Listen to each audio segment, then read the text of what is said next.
Good afternoon, everybody. Welcome to Season 2, Episode 5, Auto Club 400 Teardown. We have Martin Truex Jr. taking point in the standings here.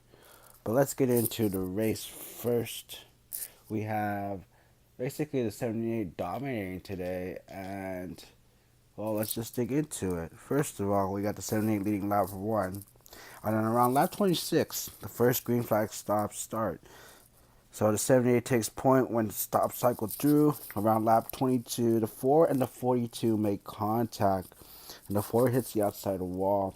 So basically, you have Larson and Harvick racing side by side really early in the race. Again, 22 laps in. So I don't understand the hard racing there. The 4 kind of comes down on the 42, and then you see the 4 goes into the wall, and that ends the day for the 4. They finish about 9 laps down. Sucks for them. No 4-peat. Anyway, going into stage 2, we got stage 1 results. We have the 78, the 18, 22, 2, 48, 42, 41, 20, 14, 11. And the 22 takes lead into stage 2 with pits under yellow. So as the 22 of Joey Logano leads into stage 2, on lap 13 of 60, we got the 78 taking point. And then lap 28 of 60, leaders hit pit road with about 11 to go. The 6 car of Trevor Bayne has a flat tire, causing a caution. This creates another caution, which leads leaders down pit road. The 78 basically wins stage 2 with the lead off of pit road. Results of stage 2 are 78, 2, 18, 11, 20, 22, 48, 42, 14, 24, 18. What about stage 3? We have the 18 taking point in the beginning with 72 to go. David Reagan cuts a tire and the leaders pit under caution. With the 24 leading off of pit road, William Byron takes a 2 tire change. So going into that green flag run, the 18 takes lead with 68 to go, and with 37 to go, the 78 and the 18 pit together. And the 18, with a good launch off of the pit box, takes lead off of pit road. With 32 to go, Martin Truex Jr., MTJ, sweeps the cycle, takes all 3 stages, and wins the Auto Club 400. My opinion, this race was okay. The most dramatic point of the race was probably lap 22, with Harvick and Larson getting into that incident. Looking at the points right now, we have Kevin Harvick with 3 wins, 11 playoff points, Martin Truex Jr. with 7 playoff points, and his first win of the season. We got the Daytona 500 winner, Austin Dillon, with 5 playoff points.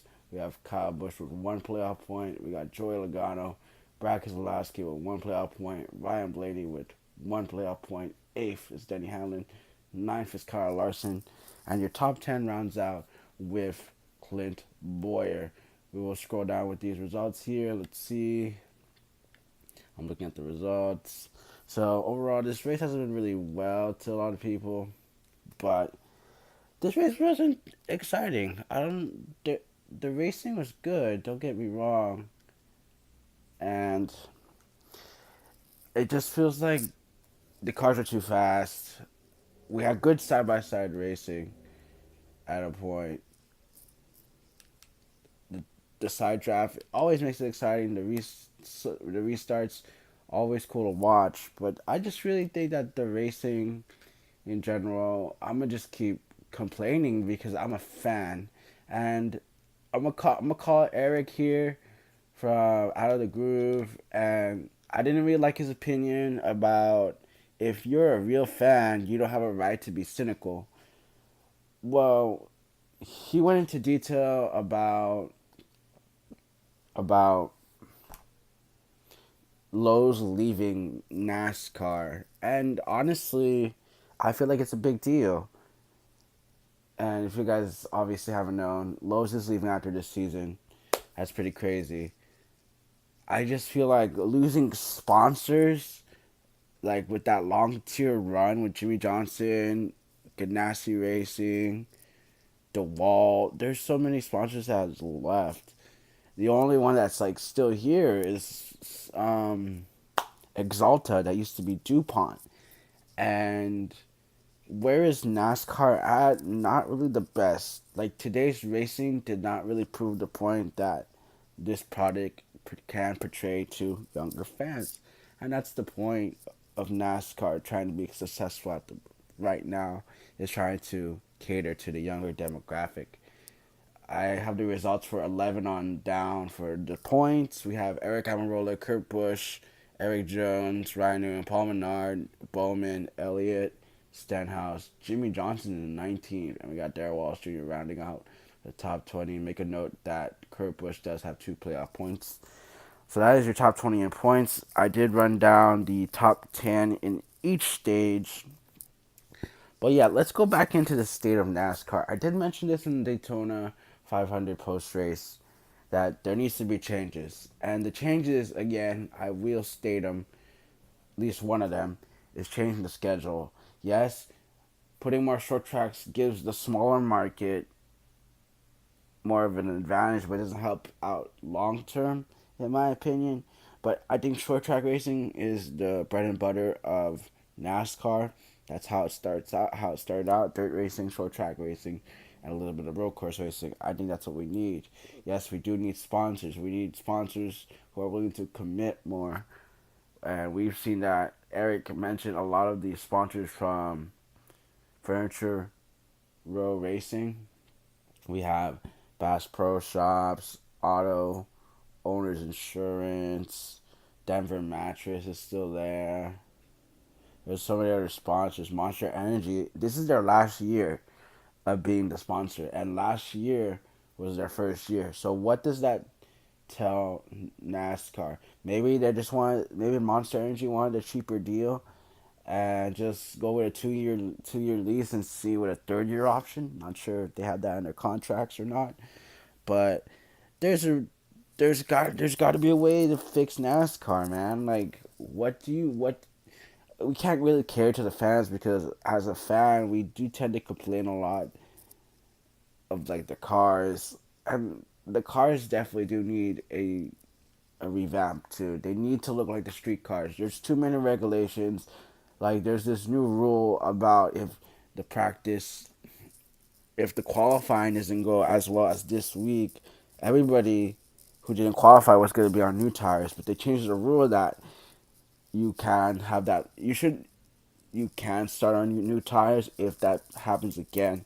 But Daryl Watcher brought up a good point, surprisingly, that you should have the option to start on scuffs over new tires. And obviously, that's really, I would say, like, I think that's a bonehead decision. I would start on new tires most of the time, unless you're going on a short run. And we don't really go on short runs on the start of the green flag. It's usually a long run race. But yeah, I don't think it's the end of an era for Jimmy Johnson. I think what Eric from Out of the Group was trying to say was that it's an end of the era for Los and Jimmy Johnson. Jimmy Johnson, he did finish in the top 10.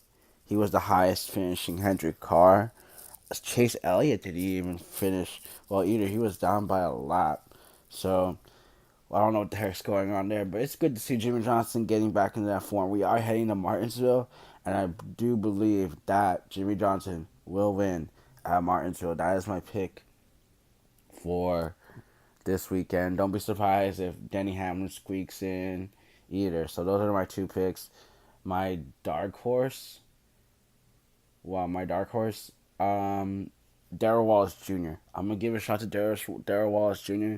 He's been struggling the last couple of weeks ever since Daytona, but I believe the short tracks will be able to help him out.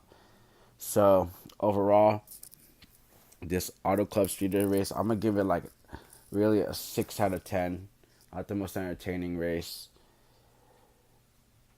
Good luck to Jimmy Johnson finding a sponsor. I think he will find a sponsor right away. His contract does end at 2020, so it might be a short-term sponsorship. And if you guys are wondering who's going to be in the 48 car by those 2 years, I gotta say it's Tyler Reddick. I can't see Justin Allgaier moving up. I can't see Elliott Sadler moving up. I can see Tyler Reddick going in to 48, and then if possible, I want to see Josh Berry in a car in the Xfinity Series really soon in a full time ride, hopefully in JR Motorsports. But yeah, that's enough speculation and ranting and trying to analyze this year's Auto Club 400. Hope you guys enjoyed the podcast. Make sure you guys like, comment, share, subscribe. You can now Instagram, Twitter, Rovens RR. Snapchat is Keep Rovin Rolling, KEEPROVE and ROLIN. And Facebook is R48 Productions.